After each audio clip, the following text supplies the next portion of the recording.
Shema Yisrael, Adonai Eloheinu, Adonai Echad. B'ezrat Hashem, we're back at the yeshiva after Purim, all the mishugas, all the preparations, and all the celebrations. Now we're back at the shiur of a few minutes after the aliyah of the day. Today is Parashat Tzav, the fourth aliyah of the parasha of the Shabbat. It says like this: Vaydaber Adonai Moshe lemor. It says over there that Hashem spoke to Moshe, telling him, take the Aaron now, and all his children, and basically in this parasha they're going to be discussing how did Moshe Rabbeinu sanctify everything. How did he sanctify it on the day using shemen and mishcha, the oil, the anointing oil, and he smeared it on every item that needs to be. So the Torah tells us over here clearly, besides the smearing of the anointing oil, they have to bring a sin offering. They have to bring over here ram offering, two big rams, the et salamatzot, and also bring the flour that was needed that needed to be there with bread. Again, matzot, the bread that we're using is basically matzah. Has never brought chametz in the Bet Mikdash except for one time only. The only one time that they were allowed to bring chametz was done specifically on Shavuot day. That was the only time. Special korban chametz. But in reality, never chametz ever entered into the Bet Mikdash. Okay. So there it says vayas.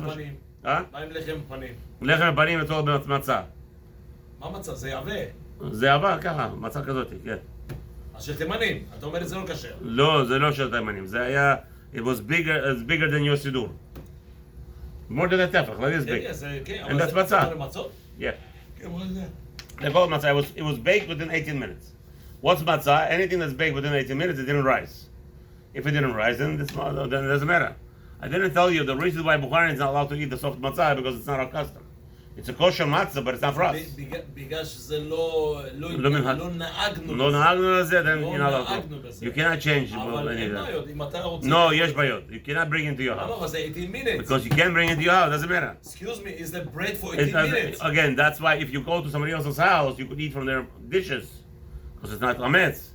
But you are not allowed to eat soft matzah because your forefathers, and for the past 2,000 years, they never saw it and never touched it. So then, don't even talk about it anymore. Finished. It's the hard bread. The matzot is really expensive. This is more cheaper. I know it's cheaper, but no. In Israel, it actually costs $70 a pound for three, not pounds. Huh? For three matzahs, the soft ones, in Israel they charge $70. Crazy. But usually it's the other way around. Money. I don't know why. Yeah, somebody told me today. Okay, now so Hashem tells, let's just finish up. We have 2 minutes. Let Vayas Moshe.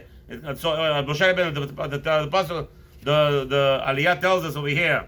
Moshe Rabbeinu did as everything was commanded. Vayomer Moshe la'edah zeh hadavar. So now he gathered the whole community and he told them this is what has to be done. Vayakrev Moshe et Aaron. Now that everything was prepared after the korbanot, now Moshe Rabbeinu brought Aaron into the service. First dipped him into the mikveh. He dipped Aaron and his children into the mikveh. And after that, what do they dress? And dressed them up with all the proper clothing for the Kohen Gadol. We said that it's David al Rosho, and he put the Kodesh Hashem on his forehead, the sign. So he put all the clothing of the Kohen Gadol on Aaron, and then he puts on all the clothing of regular Kohen on the children of Aaron, and then he takes the Shemen and Mishcha. Then he Vayaza mimenu on a mizbeach. He took the shemen and mishcha, the anointing oil.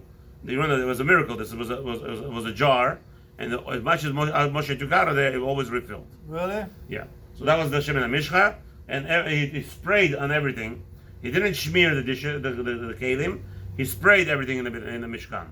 Every item in the mishkan was sprayed with the shemen and mishcha, and now it became anointed. On Aaron, he actually poured on his head.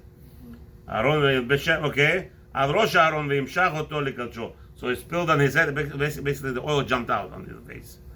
Any king or Kohen Gadol, the oil actually used to jump into their faces, and that's how they would be anointed from Shemin HaMishcha, the anointing oil.